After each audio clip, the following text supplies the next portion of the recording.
Hari itu, matahari bersinar cerah di atas rawa yang sunyi dan misterius. Rudy, seorang nelayan muda, sedang mancing di tepi rawa, menunggu ikan menggigit umpannya. Udara pagi itu tenang, hanya suara burung yang berkicau di kejauhan. Rudy merasa damai, menikmati kesunyian alam yang jarang dia alami di desa yang sibuk. Rudy telah mancing di rawa ini sejak pagi, tapi belum ada satupun ikan yang menggigit umpannya. Dia mulai merasa bosan dan memutuskan untuk memindahkan tempat mancingnya ke bagian lain rawa. Dengan hati-hati, Rudy menarik perahunya ke tengah rawa, berusaha tidak mengganggu ikan-ikan yang berenang di sekitarnya. Ketika Rudy tiba di tempat yang baru, dia melihat ada beberapa ikan yang berenang di permukaan air. Rudy tersenyum, merasa bahwa hari ini akan menjadi hari yang baik. Dia memasang umpan baru dan melemparkan kailnya ke dalam air. Dengan sabar, Rudy menunggu ikan menggigit umpannya. Tiba-tiba, Rudy merasakan tarikan yang kuat pada kailnya. Dia tersenyum, berpikir bahwa akhirnya ada ikan besar yang menggigit umpannya. Tapi, tarikan itu semakin kuat, dan Rudy mulai merasa takut. Dia berusaha menarik kailnya, tapi tidak berhasil. Tiba-tiba, air di sekitarnya mulai bergejolak, dan Rudy melihat sesuatu yang besar dan hitam muncul dari dalam air. Rudy berteriak ketakutan ketika dia melihat mata buaya hitam besar yang sedang mendekatinya. Buaya itu membuka mulutnya lebar-lebar, menunjukkan gigi-gigi tajamnya. Rudy berusaha melepaskan diri, tapi kailnya masih terjebak di mulut buaya. Buaya itu menarik Rudy ke dalam air, dan dia berteriak kesakitan ketika gigi-gigi buaya itu menusuk tubuhnya. Air di sekitar Rudy berubah menjadi merah darah ketika buaya itu mulai memangsa tubuhnya. Rudy berusaha melawan, tapi kekuatannya semakin lemah. Dia melihat cahaya matahari di atas permukaan air semakin redup, dan kemudian semuanya menjadi gelap. Serangan itu terjadi sangat cepat, dan tidak ada yang melihat atau mendengar apa-apa. Rawa itu kembali tenang, seperti tidak ada apa-apa yang terjadi. Tapi, air di sekitar tempat Rudy diserang masih bergejolak, dan darah Rudy masih mengalir ke dalam air. Hari itu, Rudy tidak kembali ke desa, dan keluarganya mulai khawatir. Mereka mencari Rudy di sekitar rawa, tapi tidak menemukannya. Mayat Rudy baru ditemukan beberapa hari kemudian, dalam keadaan rusak parah dan tidak bisa dikenali. Desa itu pun geger, dan semua orang tahu bahwa buaya hitam itu adalah pembunuh yang ganas dan tidak bisa diampuni. Andy, sahabat Rudy, sangat terpukul dengan kematian temannya. Dia merasa bersalah karena tidak bisa melindungi Rudy. Andy memutuskan untuk membalas dendam dan membunuh buaya hitam yang telah membunuh Rudy. Dia mulai mengumpulkan informasi tentang buaya itu, mencari tahu habitat dan kebiasaannya. Andy menghabiskan waktu berhari-hari mencari informasi tentang buaya hitam. Dia berbicara dengan nelayan lain, mencari tahu apakah mereka pernah melihat buaya itu sebelumnya. Andy juga mempelajari rawa itu, mencari tahu tempat-tempat yang paling mungkin menjadi habitat buaya. Andy mendengar legenda tentang buaya hitam yang telah hidup selama ratusan tahun di rawa itu. Konon, buaya itu memiliki kekuatan supernatural yang membuatnya hampir tidak terkalahkan.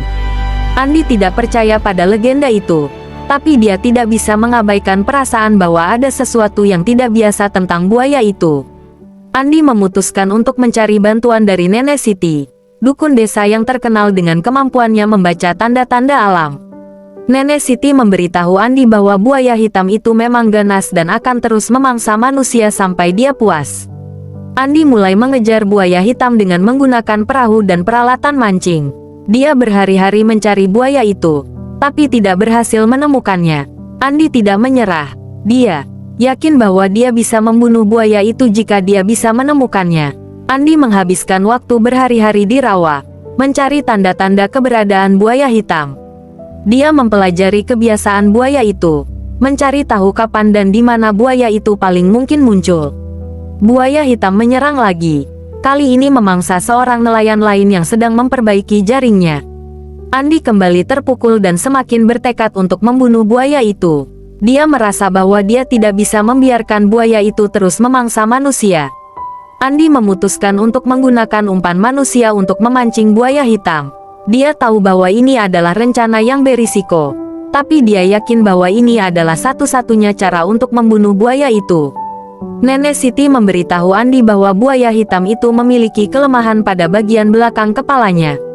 Andi berencana untuk menggunakan informasi ini untuk membunuh buaya itu. Dia membuat tombak khusus yang dirancang untuk menusuk bagian belakang kepala buaya. Andi menunggu di rawa, siap untuk menyerang buaya hitam. Dia menunggu berjam-jam, tapi buaya itu tidak muncul. Andi mulai merasa lelah dan putus asa, tapi dia tidak menyerah. Tiba-tiba, Andi melihat buaya hitam muncul dari dalam air.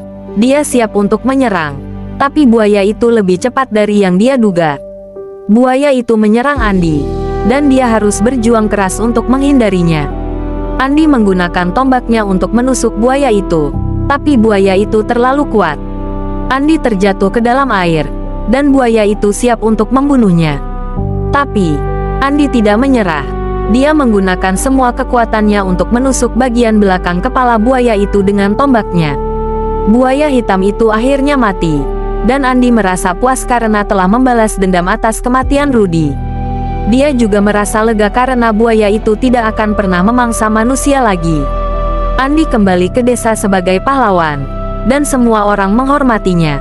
Tapi, Andi juga tahu bahwa kematian buaya itu tidak akan mengembalikan Rudy. Dia merasa sedih karena telah kehilangan temannya, tapi dia juga merasa bangga karena telah membalas dendam. Andi mengunjungi keluarga Rudy untuk menyampaikan belasungkawa. Dia melihat betapa sedihnya keluarga Rudy, dan dia merasa bersalah karena tidak bisa melindungi Rudy. Andi berjanji untuk selalu menjaga keluarga Rudy dan membantu mereka dalam segala hal. Andi juga mengunjungi Nenek Siti untuk berterima kasih atas bantuannya. Nenek Siti memberitahu Andi bahwa dia telah melakukan hal yang benar, tapi Andi juga harus belajar untuk melepaskan dendam dan kesedihan. Andi kembali ke kehidupan normalnya, tapi dia tidak akan pernah melupakan pengalaman pahit itu. Dia belajar bahwa kehidupan ini tidak selalu adil, tapi kita harus tetap berjuang untuk apa yang kita yakini. Andi juga belajar untuk menghargai kehidupan dan hubungan dengan orang lain. Andi menjadi lebih dewasa dan bijak setelah mengalami peristiwa itu. Dia tahu bahwa dia telah membalas dendam, tapi dia juga tahu bahwa kehidupan ini tidak hanya tentang dendam dan kesedihan.